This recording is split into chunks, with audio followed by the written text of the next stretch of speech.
Hello, food enthusiasts! Today, we're immersing ourselves in the delightful world of classic British comfort food fish and chips. This beloved dish, a symbol of British culinary heritage, features succulent deep-fried fish fillets alongside thick-cut fries, all brought together with a tangy tartar sauce.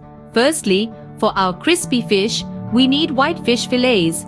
Cod or haddock are excellent choices. To create that perfect batter, gather some all-purpose flour, cornstarch, baking powder, salt, and cold sparkling water or beer. And of course, we need vegetable oil for frying. Now, moving on to the hearty chips. We recommend using a frying variety of potatoes like russet. Additional vegetable oil for frying and salt for seasoning are all that's needed to perfect these. No fish and chips experience is complete without tartar sauce.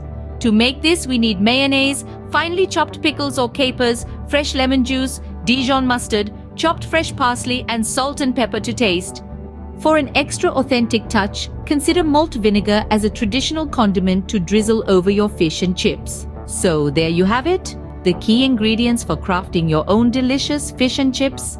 We're excited for you to join us on this culinary adventure. Don't miss out on our next episode where we'll guide you through the step-by-step process of bringing these flavors together. Subscribe, hit that notification bell, and join us on this flavorful journey around the world with Here's to the Joy of Cooking.